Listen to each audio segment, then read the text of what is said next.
Welcome back to Red Wolf Roundtable here on ASU-TV. I'm Tristan Hartland here with my good host, Cooper the Juice Box Builder. Cooper, how you feeling today? Tristan, the sun rose up again like it does every day. It's a good day to be here on ASU-TV. Well, you know what to say. Regardless of what happens yesterday, it is yesterday, and today's a present. Today's a gift. That's why they call it a present. Today's a gift. What happened yesterday is in the past. You can only move forward and just keep on living. Right. L-I-V-I-N. All right, Matthew McConaughey. Anyways, we got a lot of things to talk about here today on Red Wolf Roundtable. Of course, basketball season started this past weekend for the Red Wolves, and so we're going to dive right into the women's basketball team. Of course, they traveled up to Western Michigan to play in the MAC Sunbelt Conference Challenge to open up their season, and to keep things frank, it did not go the Red Wolves' way. Yeah, they got a brand new team. But it's a new team, but they can't escape away from the Red Wolf way. I mean, what is it? The A-State way, had a lead going into the fourth, lost by 9. But, I mean, you're looking at it, if they're shooting 52% from the field goal, you're shooting 31%, you're not going to win too many games, especially if they're shooting 17 free throws and you're only getting to the line 6 times. It's not kind of the conversion you want to get out of your team. Right, and I mean, look, here's the thing about this team. Okay, while yes, they do great things, it's just game one of the season. I'm still afraid that this team may have a little bit of an identity crisis, so to speak, because I mean, you know, of course, star player goes down in the last season. Legitimately, they lose out. I think they may have won one game in that stretch of time, and then they start the season off right where they left off, in the loss column. So I mean. The thing is yes, this is a brand new team. Yes, you're going to have growing pains. Yes, you're going to have room to grow. Yes, the season is long and this is only game one. But you can't go out there and, you know, say we're going to give them 40 minutes of, you know what, because I don't want to. H-E-double. Yeah, I don't want to get in trouble for saying anything else. But I just think that with game one, there was a lot of upside to the team, but there was, as much of the upside, there was a lot of downside too. Yeah, and my thing about it is we're looking at the stats before the games. We didn't have it on the screen. But if you go back to the Coach Rogers interview, she's saying we're going to be full court press. We're going to want to get 4 points off turnovers. And they did exactly that. We're looking at it. 17 fast break points, 23 points off turnovers. But when they're not forcing turnovers, when they're not getting those fast break points, their shooting's just not there because Western Michigan shot 53% from the field, and when you're shooting 31, you need that to be almost 40%. And the other thing that kind of worries me, you had all those fast break points, all those points off turnovers, and your shot percentage was still down a lot. Normally, if you're forcing turnovers and getting those fast break opportunities, you're shooting a higher percentage because you're attacking the rim. And something that also worries me, fast break, you're attacking the basket. Why aren't we drawing fouls? Why did we only shoot 6 free throws that entire game? Right, and I mean, with the roster only having one player that has consistently been an Arkansas State Red Wolf and Crystalline Rose, I think there's not a leadership issue, but there is a testament of time that this team is going to have to go through, and that's who's going to step up. I mean, of course, we've talked about Anna Griffin and Winter Rogers and Crystalline Rose being the 3 tenured players on the roster that have been in Jonesboro for a minute, but I think, you know, of course, with having a scorer that scored over 20 like last season, there's going to be a little bit of an identity crisis. And, you know, and I'm not saying that that's a bad thing for the team because they got growing pains to go through. I'm sure the men are going to be the same way with growing pains because of how much talent they have on the roster. But the women can't afford to go out there and shoot 43s and only make 10 of them. They can't afford to go out there and have 38 points in the paint but only drawing 2 fouls. Or they can't afford to draw 3 fouls and only go to the line 1 time. I mean, they've got to start going to the line more. They've got to start converting inside. They've got to start finding the open look. And look, again, game one, a lot of upside for this team. You know, we're not going to dive too much and ridicule them that hard, but there is room for improvement. Yeah, and my final remarks before we go to their next game they have Friday is the only problem I see is it's like brand new team, but we're leaving off where we left off. Right. We can't finish out in the fourth quarter. We got outscored 21-10 and lost by 9. Right. Well, the good thing is that this coming week, they will be back at home, and they will be, hopefully able to get in the win column for the first time this year, and But they do play Arizona State this Friday. Yeah, they do. They play this. They play Arizona State. Thank you for correcting me there. My mind's going everywhere. I've been busy the past couple days. Battle of the ASUs. Battle of the ASU. So, of course, you're seeing the stats on the screen now, and, the points per game is really misleading because it's only one game. And, of course, 74 to about 52. So, I don't know. Well, I mean, what are you looking at here, Cooper? Arizona State, it's going to be a tough game just because Arizona State, they're in the Big 12. They're a big-time team. But if you can go out there, do the pressure, the 40 minutes of bad times, as we're going to call it, 40 minutes of bad time and forced turnovers, everything like that, you have a chance at winning. I mean, it's the first game. There's not much you can really do or say about the team because we haven't seen enough action just yet. But it's going to be a test for them. Ultimately, it's just going to be a good test for them. Right. Well, I mean, look, and here's the thing. Again, early season, really the only thing that matters is conference play at this point. I mean, and I'm not writing them off by any means, but there's still a lot of time for this team to improve and really reach full form because, I mean, we expected this. Cooper and I have talked many, many times before the season started.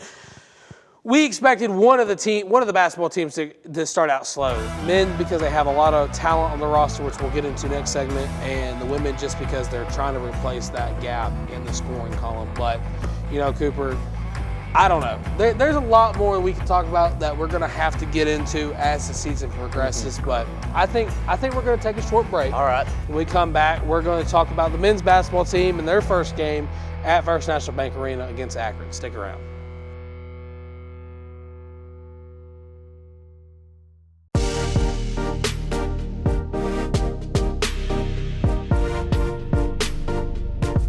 ASU-TV, shows like Red Wolf Roundtable, ASU-TV News, Westside Football, and more. Gain real-life experience while doing what you love.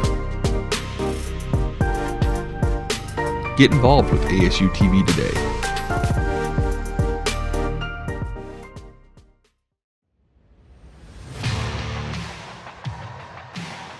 ASU-TV, covering all your favorite sports.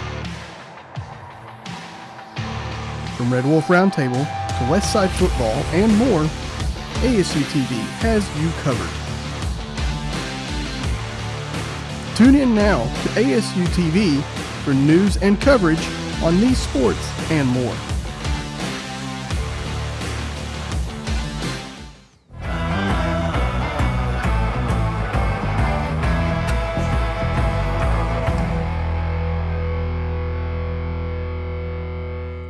Welcome back to Red Wolf Roundtable here on ASU TV. Now it's time to dive into the men's basketball game against Akron at First National Bank Arena. Yep, the men came away with the W. They won 80-75 in the first game of the season and the home opener. Now, it didn't take two halves to finish the game. They had to go into extra time, some overtime. But ultimately, they came away with the W. And, what else can you ask for to start the game? Because say what you want about Akron, be like, yes, this Arkansas State team has a bunch of talent, but it's new talent. And Akron last year won the MAC and went into the tournament, so it was a good test to start the season at home. Right, and look, here's the thing. I will give Akron all the credit in the world. They came in First National Bank Arena and really gave Arkansas State a run for their money. But the thing is that, this team is going to run into a problem, and that's having too much talent on the roster. Now, of course, they are kind of subsiding the problem right now with Isaiah Nelson being out due to a foot injury. But come December, maybe even January when conference play starts, Isaiah Nelson's going to be back, and Coach Hodson's going to have a decision to make on who he's going to put at that 4 and 5 position, whether it's Josh Hill and Isaiah Nelson, or if it's DeAndre Dominguez and Isaiah Nelson for the experience, or even if Isaiah comes off the bench for a little while just so he can get his reps in. But this game was a great game. Of course, if you look at the stats, you'll really see the kind of margin of victory for the Red Wolves. Of course, they shot very well. They shot 30% from three-point land. And, again, this goes back to what we've said about this men's basketball team in the preseason before now, is that this team is going to be a live and die by the three. Yeah, and they almost died by the three. I mean, they shot 9 for 30 from the three-point land. They shot really good from the field goal, but like we mentioned with the women, they went 3 for 6. They only had 6 free throws that entire game compared to Akron, who had 12. I mean, if you're not getting to the line and not getting those free points, then it's going to be tough to put away games. And when you do get to the line and you don't make them, Taryn Todd, it's hard to put the game away. I mean, when we did get to the line, it was like, man, we were just struggling and struggling. And another thing, Kobe Julian might be the best player on the team and still might be the best player in the Sun Belt. His only downfall in that game was the first 3 he took, he drained it, and then he shot 4 more and couldn't find the mark. If we just, he can have his 3-point shots here and there. I mean, that's the offense, shooting 3. Kobe Julian, take 2 or 3. Don't be taking 5. Now, if you're on fire, you're on fire. But after you went 1 for 1, then you're 1 for 2, 1 for 3, 1 for 4, What? 1 for 5. What? Just stop shooting the ball, drive inside, and hammer it home. I mean, that's what he did best at. I mean, when he would get the ball down in paint, he would just bully. My next problem is, Coach Hodson, you have to leave him in. He has to be getting 35 minutes per game. I mean, I get it's the start of a new season. You're trying to get people playing, but you don't take your best player out. If you look at the NBA, if Steph Curry's feeling great and he's doing great, Steve Kerr's not taking him out to let people get experience. You have to stick with what's working. And I want to see DeAndre Dominguez out there way more. But, at the end of the day, we won. And we saw, and it's kind of funny, the 2 guys that transferred from SEC school and the dude that won Sunbelt Player of the Year were our 3 leading scorers, Tristan. Right, well, and that's what I was going to bring up, the fact that we were talking about three-point shooting, is that Joseph Pinion just came from the hill and said, the football team may make the visiting team run the hill, but I'm going to give you 40 minutes of just straight three-point shooting. Yeah, came off the bench, too. Which, and look. Here's the thing that this is going to kind of be the storyline of the season, okay? Goes back to what I just said. The talent getting on the court versus staying on the bench. Joseph Pinion in this role absolutely amazed me. Now, again, growing up, watching Arkansas basketball, I never really did because I'm not a SEC basketball fan, if I'm being honest. I watch in the conference championship tournament and I'll watch in March for the SEC, but that's about it. I really didn't know much about Pinion ahead of him transferring to Arkansas State. But this game against Akron was kind of his show and his test to say, hey, yes, Fayetteville didn't want me, but let me come to Jonesboro, a team that a lot of people say that Arkansas should be playing once a year in men's basketball, and really thrived out. Now, again, there is a lot, and I mean a lot of talent on this roster, so we may not see a game like that from Joseph Pinion for a couple weeks, maybe a couple games. But what I will say, too, is that Terrence Ford played his first basketball game in, a year and a half, 2 years due to his foot injury, and he looked like he hadn't missed a beat. Yeah, Terrence, he looked really good. I mean, yes, but at the same time, while he looked good, it also looked like he hasn't played a basketball game in a year and a half at the same time. He's going to get going back into it, and, if you watch the game, it was almost a storybook written for Terrence Ford. He struggles with injury all last year. He doesn't play at all. He comes back the next year, first game back at home, and hits the game-winning shot, game-winning 3. just didn't get it off in time, winning overtime. I was about to say that you couldn't write a better script than that. Right. Well, and here's the thing, okay? For this team, Terrence Ford is probably going to end up being the true point guard for this team, and he's going to end up starting all these games unless somebody else beats him for that number one spot, because he can throw the ball. He can, we've seen him lob it to Isaiah Nelson before. We've seen him score efficiently. But here's my thing, okay? Now, here's the Tristan talk of the day. Now, sorry for that, but I had to make sure my sinuses were clear for this discussion we're about to have. So everybody gather around the carpet, get your magic notebook, get your magic number 2 pencil, and get ready to jot some notes because class is in session. All right.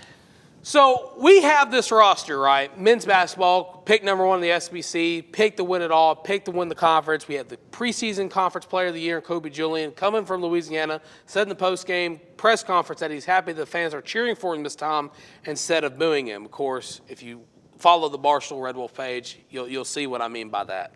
But we have all this talent, and you're asking yourself, okay, who's going to be the guy from last season that's going to bite the bullet and not get as many touches or as many minutes? This game, it was DeAndre Dominguez. And now let me tell you why I have an issue with that, okay? DeAndre Dominguez and Isaiah Nelson last season, for those that may not remember, were the heart and soul of the Arkansas State offense and the defense. Isaiah Nelson would get a block. DeAndre Dominguez would grab a clutch rebound. One of them will go in the opposite end, get a dunk, look at student section, flex, tell them this is my blank, blank house. Get on the other end, get another stop, vice versa. We saw it against Troy. We've seen it against James Madison. Unfortunately, they lost that game. But what I'm saying is this, is that there's only 5 spots on the floor for a starting lineup, and somebody's going to have to bite the bullet. It's not going to be De'Aaron Ford. It's not going to be Terrence Ford, and I don't want it to be DeAndre Dominguez no more. He had, 10 minutes against Akron on Monday night, and all of a sudden the question mark becomes, okay, where's the guy from UMass? Where's the guy that last season, wearing number 45, was arguably the leading scorer for the Red Wolves and part of the biggest one of the reasons they made such a run? Now I want to shift focus to Taron Todd. Taron Todd, don't get me wrong, is a great ball player. He can handle the ball well. He can space out the offense. He can really get inside and shoot the inside of the arc J when the Red Wolves need it. But here's the thing. He's not consistent. Why did we lose the CBI semifinal game? Because Taron Todd missed a wide-open jump shot. Now, I'm not saying I would make it in the postseason clutch with the clock winding down like the scenario was, but I think if there's anybody that Coach Hodson needs to look at and say, okay, this is who's going to bite the bullet for right now, it's got to be Taron Todd, because Taron Todd, I hate to say this, but he's the textbook definition of a ball hog. When he gets the ball, how many times is he passing for an open look? How many times is he throwing it to the corner of the pinion, or throwing it to the corner to De'Aaron Ford, or throwing it to Terrence Ford to reset the offense, or throwing it to anybody inside like Rashard Marshall to where they can get an easy layup? He's not. He's taking it from the arc, from the wing, and he's driving in, and 9 times out of 10, he's doing that same mid-range shot that he missed in the CBI semifinals game, and guess what? He is still missing that shot 6 times out of 10, okay? Now, look, I'm not sitting here saying I am a better basketball than Taron Todd. I obviously am not. But what I am saying is as an analyst, as one of the hosts of Red Wolf Roundtable, and as someone who studies this team like I study this team, the numbers just do not match up with Taron Todd's attempts versus makes in that mid-range shot. Now, does he have games where he can score efficiently? Yes, 1,000%. But with this offense having as much talent as they have, somebody's got to bite the bullet, and I am on the page of Taron Todd biting the bullet, sitting on the bench, and DeAndre Dominguez getting the starting look. Okay, so with that being said, would you make any changes to the starting lineup from game 1 to game 2? What would your starting lineup look like? Are we saying from game 1 to game 2, Isaiah Nelson's still hurt? Yes. For right now, I think the starting 5 should be Terrence Ford at the 1, De'Aaron Ford at the 2, Joseph Pinion at the 3, Rashard Marshall at the 4, and either Josh Hill or DeAndre Dominguez at the 5. Interchange DeAndre Dominguez at the 4. And having Kobe Julian come off the bench. I forgot about him. Thank you. That's who I was going to have at the 3. Okay. Sorry, my brain's going 90-0 right now. So give me the 4. Give me the Built Fort Tough at the 1 and 2. I like that. Yeah, Built Fort Tough, baby. Fort Tough. Give me the Ford guys at 1 and 2. Julian at the 3, DeAndre Dominguez at the 4, and Josh Hill at the 5. I guarantee you could textbook stamp it, baby. You could textbook stamp it. If that is the 5 they run for 3 games, I guarantee you we'll win 2-1. We'll go 2-1 with that lineup. The only loss being against Alabama. Okay, I like it. Speaking of Alabama, this Friday. Great segue for that, baby. This Friday, we go down to the great state of Tuscaloosa, Alabama. Great state of Tuscaloosa? Alabama. You got to let me finish it. Great city, state, whatever. But they're taking on the Crimson Tide, who they had an easy win. They're averaging 110 points per game through one game, only letting up 54. They shot 63% and shot almost 45% from the three-point land. Now, like we said, it's been one game. These stats really don't mean nothing. But the one stat I am looking at is the fact they shot 63% and 44% from the field. Right, and again, this is going to be another classic. Coach Hodgson versus Coach Oates, assistant versus head coach. You know, I'm sure it's going to be one of those games where both coaches are going to want to get one up on the other because, I mean, we all know Coach Hodgson still goes to Nate Oates for advice here and there. And, you know, of course, same thing goes for Nate Oates if he even needs advice because he's one of the most. They're number 2 in the country. I was going to say, there's not much more you can do there. But, you know, in the college basketball world, the rankings really don't matter as much as they do in football per se. But what I will say about this matchup is, again, going back to what I said previously about not really paying attention to SEC basketball, Alabama has, for whatever reason, taken a uprise in the college basketball world while their football team has taken a dip. Of course, Nick Saban retired, and now Nate Oates is looking not to replace him, but to become the next coaching legend at the University of Alabama. But I'm not going to sit here and say Alabama's going to blow the Red Wolves out of the water because I don't believe it's going to happen. I do believe it'll be somewhat of a game, not a close game. I will be shocked if it's a close game just because of all the talent they have on the roster versus the experience that the University of Alabama carries on from last season. But here's what I'll say about this. Is if they go out there and they shoot 43s and they don't make at least 20, they're going to lose the ball game.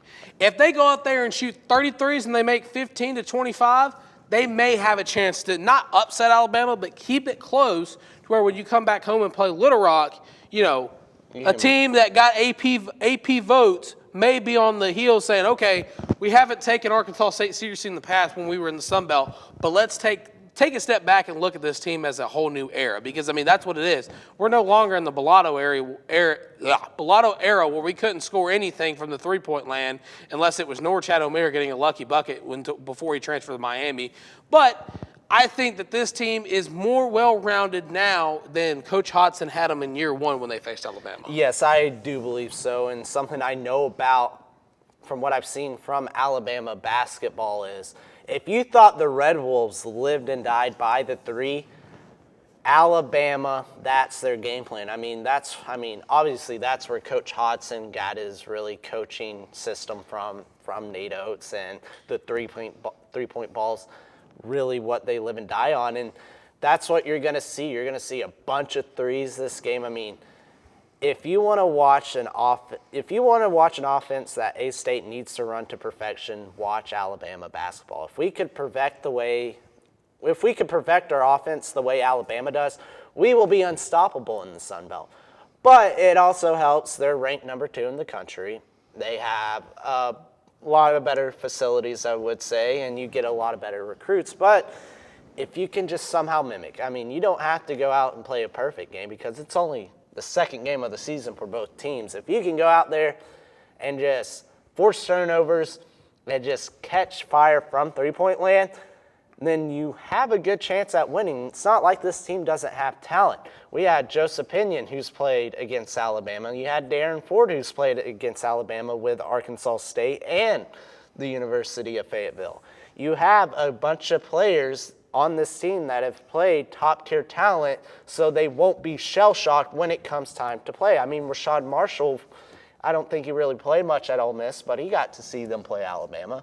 So you're having guys on this team that have seen this Alabama team before. So it's not like they're going to be shell-shocked. They know what to expect. All they have to do is go out there and execute the game plan and just go from there. Right, and here's a statement I want to make real quick is that, and this is I want your opinion on this, is How much of an absence of Isaiah Nelson do you think is going to harm the Red Wolves in this game versus Alabama? I think it's going to definitely show. I mean, it showed week 1. This team lives off of energy. And you know who brings that energy? Isaiah Nelson. He brings the energy from pregame to postgame, no matter what. They live and die off energy. When the crowd gets going, when Isaiah gets a big dunk, he's hyping up the crowd, flexing. That's when you saw them succeed. And you saw against Akron. We went on a little run there when it got close. The crowd got into it, and that's when we started making our big plays. So having Isaiah Nelson not being able to be on the floor, bringing that energy is going to kind of be detrimental to him. Right. Well, I think it's enough to talk about men's basketball for one episode. We're going to take a short break. When we come back, of course, there's one team we have to talk about, and that's the foosball team. When we come back, we'll talk about that right here on the Red Wolf Roundtable. Stick around.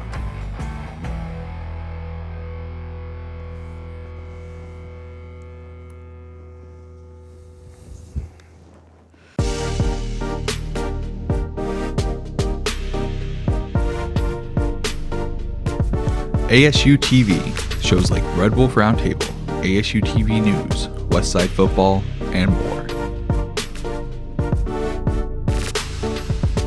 Gain real-life experience while doing what you love. Get involved with ASU-TV today.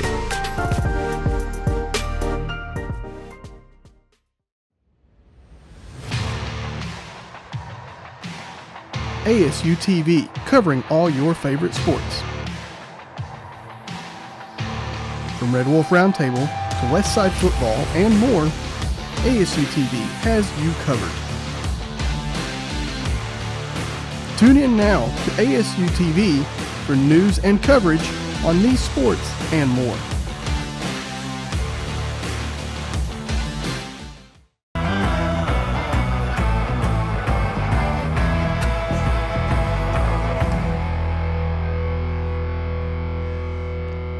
And welcome back to Red Wolf Roundtable here on ASU TV. And now it's time to shift focus to the football team. Of course, this coming weekend they play Louisiana in Lafayette. And of course, it's a big game because this could determine the Sun Belt West. Yes, I mean, you're seeing it now. 5-3 Arkansas State taking on 7-1 Louisiana. Now, Arkansas State only has 1 loss in the Sun Belt, and Louisiana has 0. But besides that, we're averaging 24 points per game compared to their 32, and you're looking at the West standings right now, and this is a deciding factor. ULM, South Al, Texas State, they all have 2 losses. So a win now, you're looking at that 1 and 2 spot being very interchangeable, but man, I'm not going to lie, after looking at our stats and just watching this team all year, we might be the worst 5-win team in the country. I love this Arkansas State team. I love that we're winning every home game. But, man, we might be the worst 5-win team in the country. Well, and the thing is that not only are we the worst 5-win team in the country, but we're also the most inconsistent 5-win team in the country. Now, let me preface here by saying that this Arkansas State team has not won the Sun Belt since 2016. Yeah. Of course, I think you know who else won something in 2016, but the times are changing. Yes. And I think that with this team and with this game comes a lot of momentum from both sides of the ball. Of course, Ethan Hassler's back on the defensive side. There's a lot of talks of Jaquez Cross getting more touches. Jalen Raynor's finally fixed his passing mechanics from the start of the season. But I just the biggest concern for me here is that Arkansas State has not really won a good contest on the road. No. This game literally defines Arkansas State's season on Saturday. Not only does this game define Arkansas State's season, but they have to legitimately win out. Because if they go to Atlanta, pull what they did last year after beating Texas State by like 30-something points and get punched in the mouth on the road, then they're still going to have to worry about a tiebreaker between Louisiana and Texas State, which if that happens, then I think Texas State may get, well, no. Because Louisiana beat Texas State. Texas State beat us. We beat Louisiana, and it would go by probably points. And if it goes by points, we're screwed. Because I'm going to cut you off real quick, but back to what I was saying, worst 5-win team country. And the reason I say that, you look at the stats. we allow more points. I mean, we've scored less points than teams scored against us. I think it was like we scored 109 points total this season, whereas our opponents have scored like 130 on us. Okay, you're like, that's not good. No, it's not. You look at Jalen Rayner. He's barely over 1,000 passing yards, 9 touchdowns, 6 interceptions.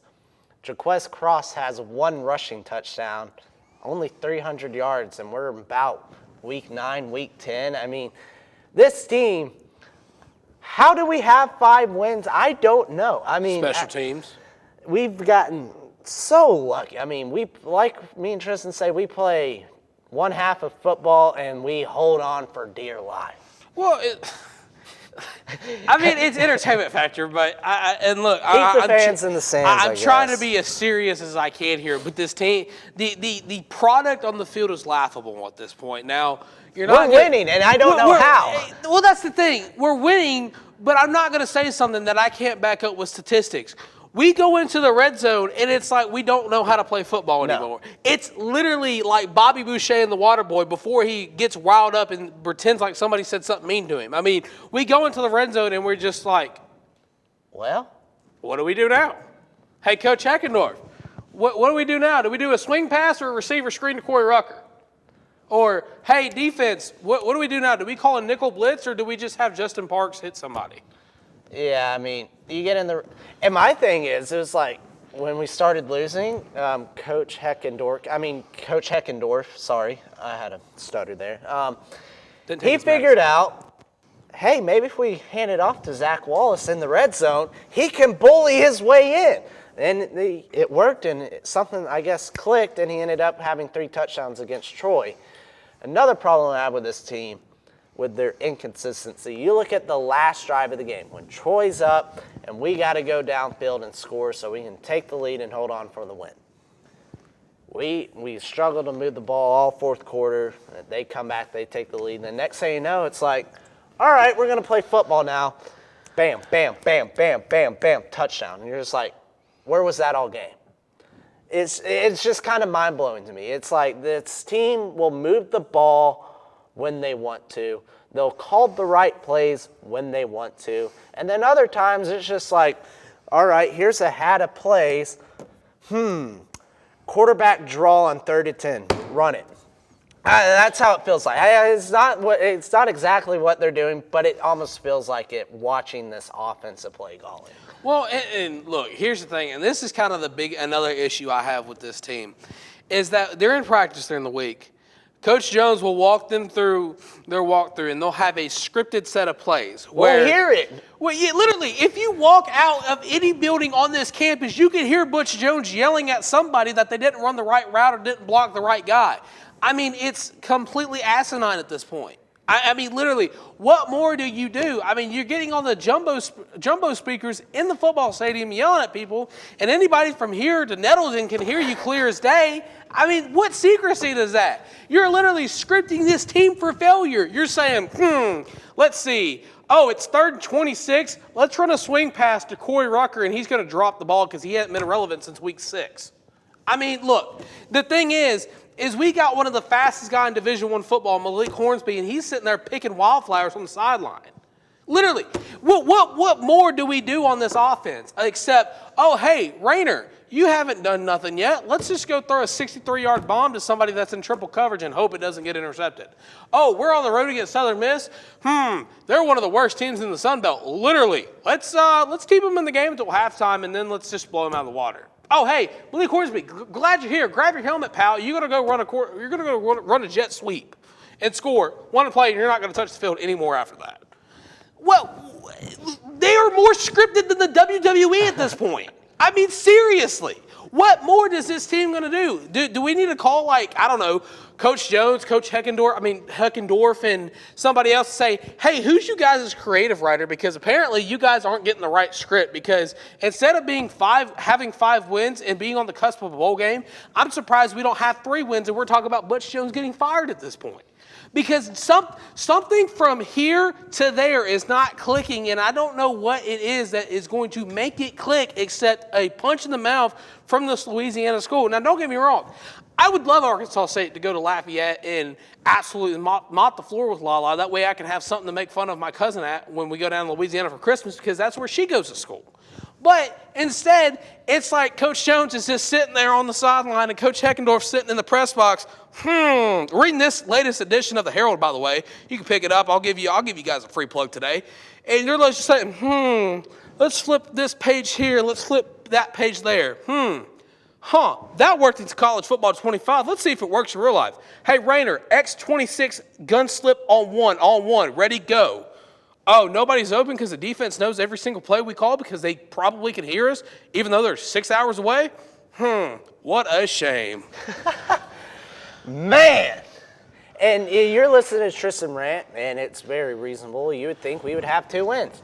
But no, we're 5-3, shot at taking first in the West. I mean, you're seeing that we have a shot to take first in the West, and we're talking so bad about this team just because we demand perfection. I mean, it's kind of something. We've been watching this team since our freshman year. We've gone through a 2-win season, a 3-win season. And then last year, we barely escaped with 6 wins, and now we're talking about, okay, we're 5-3. 2 of those losses were to bigger schools. 1 loss was terrible to Texas State. But besides that, you control your own destiny right now, and we have a shot at taking first place. But the only problem is we look like a team that doesn't deserve first place, and we somehow have a shot. And I mean, at the end of the day, that's all you can ask for is a shot. We control our own destiny. I mean, let's go ahead and take a look at the East real quick, because Georgia Southern, Marshall, they already have 1 loss. If they lose another game, you're looking at the East, everybody in the East having 2 losses. Arkansas State wins out with 1 loss. Somehow, some way, we're going to be 9-3 hosting the Sun Belt Conference Championship game. And even then, and that's just wild. And even then, if that conference division holds, or maybe if ODU jumps up, then it's just going to be a rematch of the last game of the season when ODU comes here in Jonesboro. Yep. I mean, if that's going to be the case, they might as well get extended stay in the hotel right across from the arena. Yeah. I mean, you're seeing the rest of the schedule now. They go on the road to play Louisiana, and then they go on the road to play Georgia State, which we will be there. We will have some sort of coverage. Stay tuned for what exactly we're doing. Then they come home to play Cooper's favorite Sun Belt school, ULM, and ODU. So you guys are looking at this, and you're thinking, okay, here's the thing. You realistically can win 3 out of those 4 of those games, with the only toss-up being the Louisiana. But the problem is that apparently it's Wabbit season, and Farmer Fred's trying to hunt Jaquez Cross down because he hasn't ran the ball efficiently since the Texas State game last year. I mean, I'm scratching my head because I don't know what more to say. I mean, we talk about this team every single week, and it seems like nothing has changed except for one little variable, one little common denominator, but the dominoes are still falling down. I mean, I don't know if it's a adjustment change. I don't know if it's an excitement change. Now, don't get me wrong. This team seems like they're gelling, and it seems like they're very, very rarely, very vibing with each other. But, I mean, look, we are celebrating mediocrity here. Every Red Wolf fan on social media is saying, oh, well, the Arkansas State Red Wolves, they got blown out by 21, but at least they scored a touchdown. Let's celebrate that. No, you don't celebrate mediocrity. That is how you only have 5 wins right now. That is how you stall it. That is how you stall out and do not go to a bowl game. You celebrate mediocrity. Okay, what do you do when your kid goes to play rec league football and he misses a tackle? You yell at him.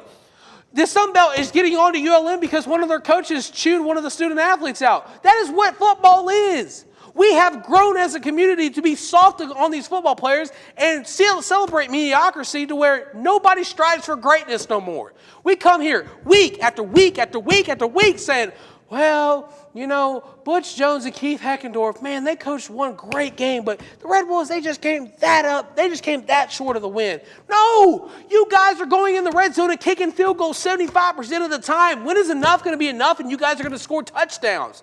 Don't get me wrong, I respect what these guys do. They go in, day out. They watch film, they practice, they lift weights, they treat their bodies right. Lord knows I don't do that.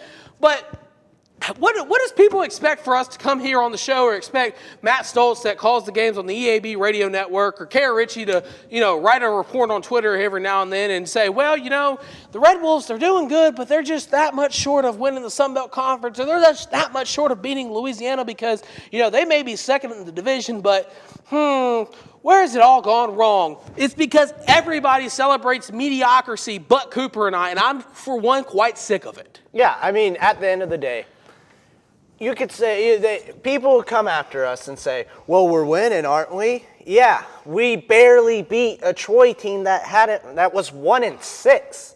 We barely beat a Troy team, and we're going, oh, that was a good game. Yeah, it was fun to watch at the moment, but at the end of the day, you have to come down and think about it. Why aren't we blowing these type of teams out? Why aren't we beating Southern Miss and destroying them? Teams like Georgia State, when we go and play them, they haven't won a Sun Belt Conference game all year. We should go there and destroy. We're the second, by rankings, we're the second best team in the Sun Belt West. So being that, we should have beat Southern Miss. We should have held them less to 25 points. They should have scored 7. Troy, we should have gone out there. It should have been over by halftime. But no, we play with our food. We mess around. And then next thing you know, oh, crap, we're playing a football game. I thought we're doing good. Now we're losing and have to claw our way back to the game. We should have saw this happening from week 1 when we could barely beat a UCA team that should have no talks about beating Arkansas State. There should be no reason UCA should ever beat Arkansas State. I don't care how good they are in the FCS, whatever division they are in. I don't even know. I don't keep track of them. But there's no reason the second best team in the Sun Belt West is struggling with a UCA. That got a UCA team who should have beat us. The only reason we didn't beat UCA was because the refs honestly messed up and Corey Rucker dropped the football, but they're like, hey, touchdown, and we're like, all right, we'll go with that. We'll go with that. We always say, yeah, Corey catch it. He didn't catch it. If you look at the replay, it was on the ground, but you know what? We're 5-3. And at this rate, who knows? All we have to do is win 1 more to get bowling, but why not win 4 more? Why not win 6 more? If you go 10-3, that means you just won the Sun Belt. Why not go 11-3? That means you won the Sun Belt, and won your dang bowl game.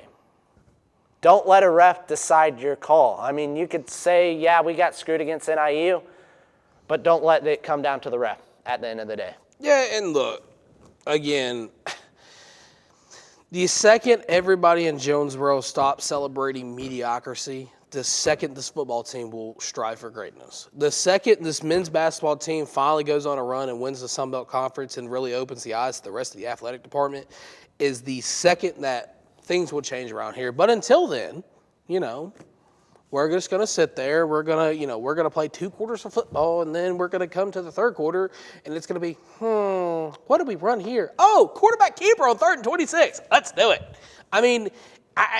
Look, I don't know what more to say, and it honestly infuriates me because Cooper comes from a coaching background, and I ask him one question, it seems like he could pick apart a defense better than anybody else on that football team can, with all due respect. What more is it going to take where, hey, they're going to go down to Lafayette, and hopefully the team that played Tulsa is going to show up, and, they're going to play 4 complete quarters of football and come out with a win. When they come out of the win, we'll come on here, we'll talk about it, But we're not going to sit here and say, you guys did great. Here's a gold star. You guys won a football game. Heck yeah. No. We would be doing an injustice if we sat here and week after week after week after week after week after week after week after week after week just said, you guys won a football game. Good job. And moved on. No, that's not how you get better. That's not. Nick Saban is the greatest college football coach of all time. Why? Because he was still unhappy when he was winning by 35 points. He was unhappy when he was winning by 50 points. He was still yelling at players in practice even after they ran the most beautiful route and Bryce Young or somebody threw the most perfect spiral. That is what celebration calls for, is when you're winning by 50 points and you're still unhappy. Until then, this football team, I'm sorry to say, is probably going to be the laughingstock of the Sun Belt because they came from dominance and now they're, fighting for the second spot in the West. I'm so glad you brought up Nick Saban because I was about to mention that. I mean, if you say what you want about Nick Saban, he's the greatest college football coach of all time because when you watched him coach, he would come into press conferences and he would scream at reporters talking about next week's game. He doesn't care if he's playing ULM or Georgia Southern. He's going to talk about that game and talk about how good that team is. And he's going to take them absolutely seriously. And that's why you would see them up by 58, and then you would cut to the sideline. He's chewing out their second-string quarterback and yelling at Lane Kiffin for not getting the call right. I mean, that's what great coaches does. And, I mean, I thought Butch Jones would, maybe have learned something being at Alabama. But, until then, I don't know. The only thing he learned is the words of Dixieland Delight. All right. Did you do the weather graphic for this week? No. Okay. Well, do you have anything else you want to say about this football team? Just don't get beat by 50. Just don't get beat by 50. Well, everybody, we hope you enjoyed this week's edition of Red Wolf Roundtable. Hopefully we'll be back next week. And when we are, we'll talk about the Louisiana matchup and we'll talk about other things right here on Red Wolf Roundtable. I'm going to go take a blood pressure pill and go calm down. See y'all.